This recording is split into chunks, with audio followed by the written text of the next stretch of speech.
अजित दवाखान्यातून धावत पळत गावाच्या दिशेने निघाला.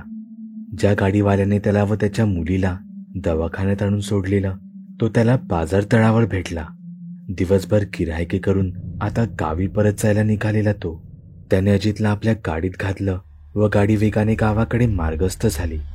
गावाच्या वेशीवर अजितने ड्रायव्हरला थांबण्याचा इशारा केला व त्याला म्हणाला, तू पुढे जा, मी इथेच उतरतो. ड्रायव्हर चक्रावला. जर याला बिल भागवण्यासाठी पैशाची गरज आहे तर हा गावात स्वतःच्या घरी किंवा अन्य कोणाकडे जायचं सोडून गावच्या वेशीवर का उतरतोय? त्याला अजितचं वागणं थोडं विचित्र वाटलं, पण त्याचा नाईलाज होता. तो त्याला तिथेच सोडून पुढे निघून गेला. अजित अंधार पडायची वाट बघू लागला आणि कोणी तिथे नाही असं पाहून विहिरीकडे गेला. विहिरीत उतरून त्याच गोल करकरीत दगडाला बाजूला केलं व हांड्याला हात घातला. आपल्या जवळच्या पिशवीत त्याने जवळपास अर्धा किलो सोन्या चांदीची नाणी घेतली व तो थेट शेजारच्या गावच्या सोनाराकडे निघाला. त्याला तिथे पोहोचायला रात्रीचे 9 वाजले होते. अजितला पाहून सोनार भलताच खुश झाला, कारण त्याला अतिशय चकचकीत सोन्याची नाणी निम्म्या किमतीत त्याच्याकडून मिळत होती. सोनाराने हसत हसत त्याचे स्वागत केले. सोन्याच्या नाण्याचे वजन केले व बाजारभावाच्या निम्मे पैसे नेहमीप्रमाणे त्याच्या हातात टेकवले. अजित पैसे घेऊन पुन्हा आपल्या गावची वाट तोडू लागला. आता सोनार काकांना शांत बसवेना. त्यांनी सोन्याची सगळी नाणी एका पिशवीत भरली व खोताच्या वाड्याची वाट धरली. खोत म्हणजे त्या गावचा मोठा सावकार. त्याचा चौसोपी वाडा होता. त्या वाड्यावर खोत, त्याची बायको व त्याचे काही नोकर इतकेच लोक राहायचे. खोताने गावाबाहेर आपले शौक पुरे करण्यासाठी अजून एक वाडा बांधला होता.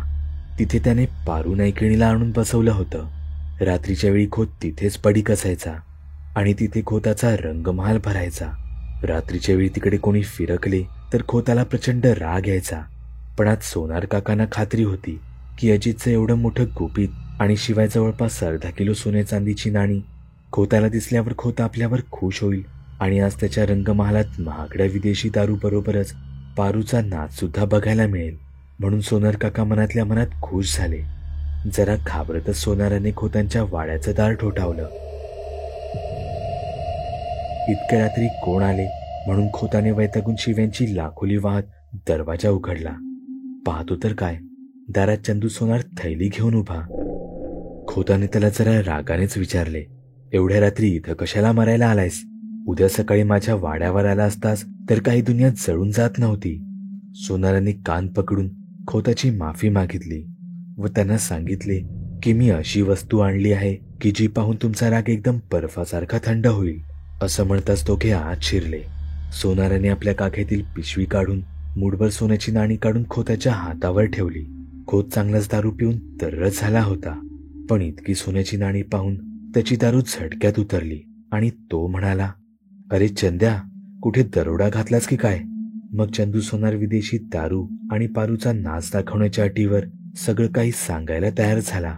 खोत पक्का बेरकी माणूस होता. त्याने आधी चंदूकडून सगळी माहिती काढून घेतली आणि मग त्याला आपल्या रंगमहालात प्रवेश दिला. चंदू सोनार दारूचे घोट रिचवत पारूचा नाच पाहण्यात दंग झाला होता, पण खोताचं कशातच लक्ष लागत नव्हतं. खोताच्या डोक्यात अजित व त्याची सोन्याची नाणी फिरत होती.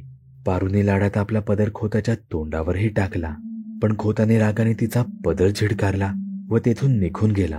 पारूच्या लक्षात आलं काहीतरी बिनसलंय. मग ती आणि चंदू सोनार खोताच्या मागोमाग दुसऱ्या खोलीत आले. पारू लाडे लाडे त्याच्या जवळ जाऊन त्याचा राग शांत करण्याचा प्रयत्न करू लागली आणि चंदू सुद्धा खोताची समजूत घालत होता. दारू पिऊन तर्र झालेल्या चंदूच्या हातून पिशवी खाली पडली व खळकन आवाज झाला. पारूने लगेच पुढे होऊन ती पिशवी उचलली व पाहते तर काय, इतकी सारी सोन्या चांदीची नाणी. तिने लगेच खोताकडे हट्ट धरला की मला या नाण्यांपासून दागिने बनवून पाहिजे. इतकं चमकदार सोनं मी कधीच कुठे पाहिलं नाही. खोताचं पारूवर चिवापाड प्रेम होतं आणि त्याच पायी त्याने चंदूला आदेश दिला, लागतील तेवढे पैसे देतो. ही नाणी वितळून पारूला हवे तसे दागिने बनवून द्यायचे. आता दागिने बनवताना त्यातही आपल्याला मुबलक मजुरी व सोन्यात इतर माल मिसळून काळा मारायला मिळणार, यामुळे चंदू भलताच खुश झाला.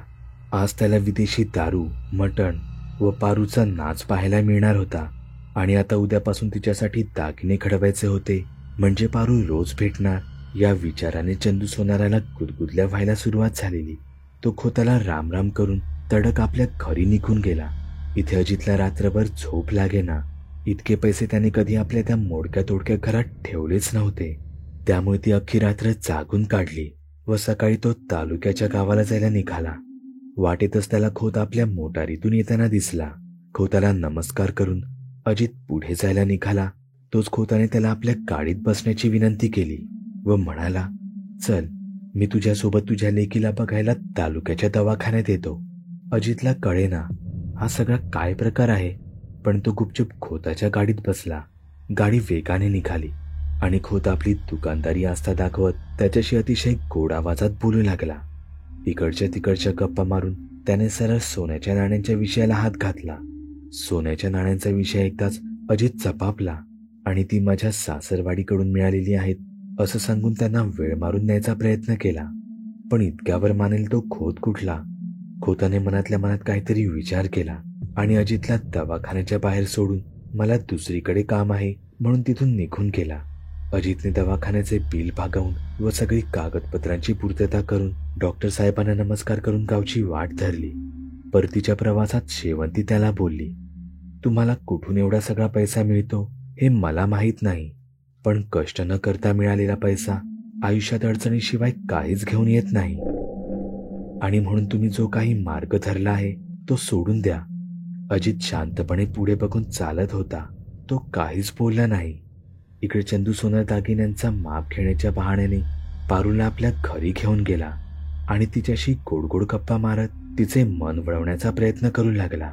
पण पारू पक्की होती. तिने त्याला जास्त लाडात न येऊ देता कामाशी काम ठेवले व तेथून निघून गेली. त्या दिवशी संध्याकाळी खोताने आपली मोटार अजितच्या घरी पाठवली व त्याला आपल्या गावाबाहेरच्या वाड्यावर भेटायला बोलावले.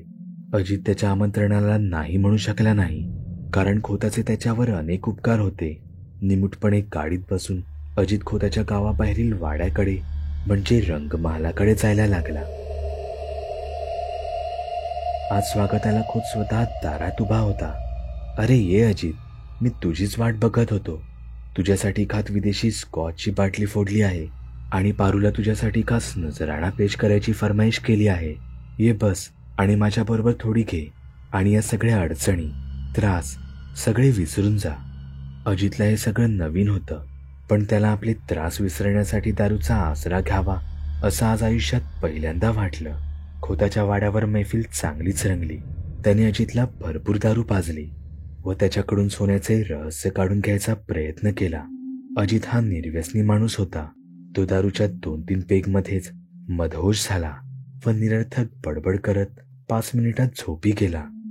हा सुद्धा प्रयत्न वाया गेला म्हणून खोत वैतागला. पण या सोन्याचे रहस्य आपण जाणून घेतल्याशिवाय राहणार नाही असा खोताने निर्धार केला होता. दुसऱ्या दिवशी सकाळी अजित उठला व आपल्या घरी निघून आला.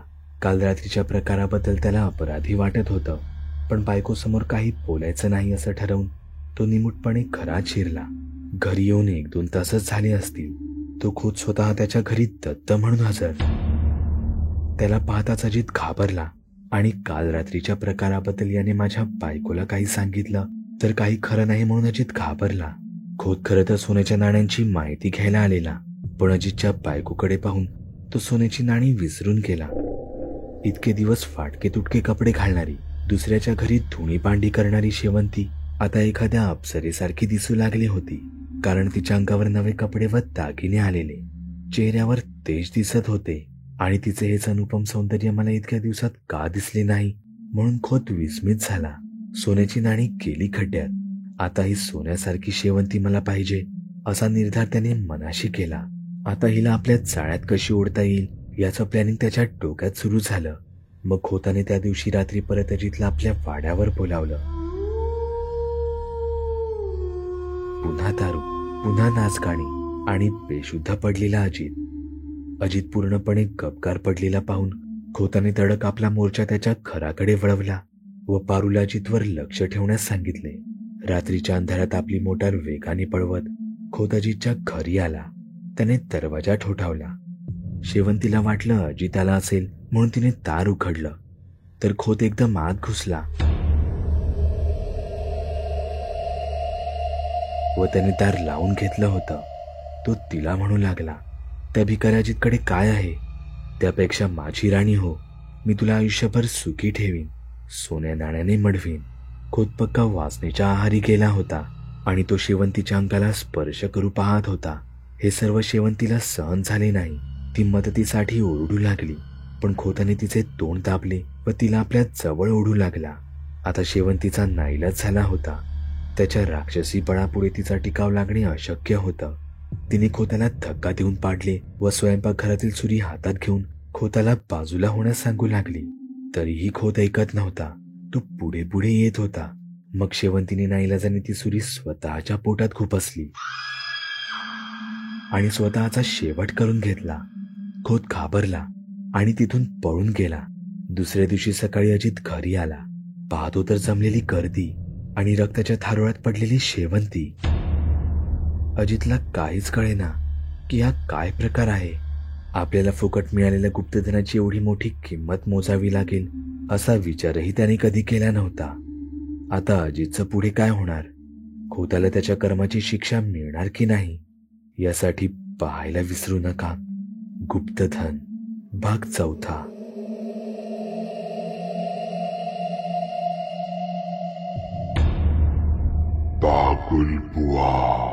चॅनलवर अपलोड केलेल्या नवीन व्हिडिओची नोटिफिकेशन मिळवण्यासाठी चॅनल सबस्क्राईब करायला विसरू नका. व्हिडिओ आवडला तर आमच्या मेहनतीचा मोबदला म्हणून तो लाईक करून मित्रांसोबत जरूर शेअर करा. चॅनलवरचे इतर व्हिडिओ पाहण्यासाठी इथे क्लिक करा. तसेच चॅनलवरची प्लेलिस्टही चेक करा. दर दिवशी नवनवीन भूतांचे व्हिडिओ बनवून मी तुमचं मनोरंजन करत राहू याची खात्री बाळगा.